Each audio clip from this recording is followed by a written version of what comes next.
السلام علیکم دوستوں، آپ دیکھ رہے ہیں نالج اینڈ جسٹ نالج۔ دوستوں، آج میں آپ کو صلاح الدین ایوبی کے بارے میں بتاؤں گی، جو نہ صرف تاریخ اسلام بلکہ تاریخ عالم کے مشہور ترین فاتحین و حکمران میں سے ایک ہیں، اور جنہوں نے یورپ کی متحدہ افواج کو عبرتناک شکست دے کر بیت المقدس کو فتح کیا۔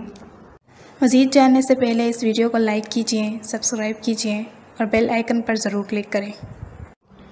دوستو، سلطان صلاح الدین 1138 میں کردستان کے اس حصے میں پیدا ہوئے جو اب عراق میں شامل ہے۔ شروع میں وہ سلطان نور الدین زنگی کے یہاں ایک فوجی افسر تھے۔ مصر کو فتح کرنے والی فوج میں صلاح الدین بھی موجود تھے اور اس کے سپہ سالار شیرکوہ صلاح الدین کے چچا تھے۔ مصر فتح ہونے کے بعد صلاح الدین کو 564 میں مصر کا حاکم مقرر کر دیا گیا۔ اسی زمانے میں 569 میں انہوں نے یمن بھی فتح کر لیا۔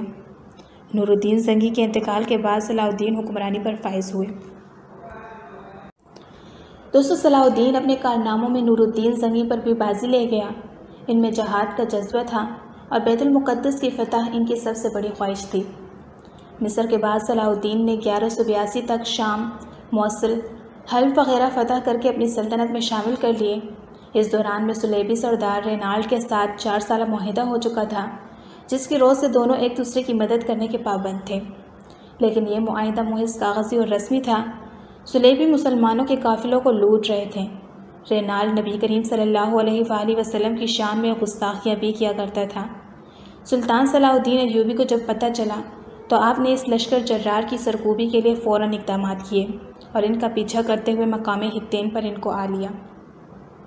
مسلمانوں اور عیسائیوں کے درمیان یہ بہت بڑا معرکہ ہوا، جس میں 12,000 مجاہدین کے مقابلے میں 50,000 سے زائد عیسائی فوجی سامنے آئے۔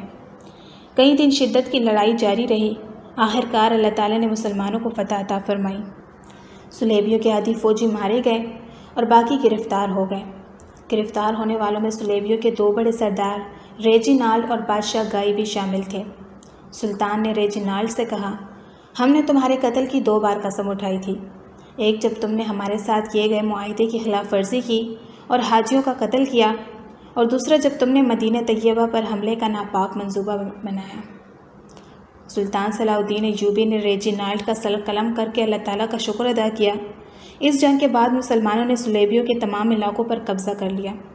سلطان صلاح الدین ایوبی نے جنگ حطین کے فوراً بعد موقع ملتے ہی بیت المقدس کا رخ کیا، اور آخر وہ دن بھی آ گیا جس کا سلطان کو بے حد بے چینی سے انتظار تھا۔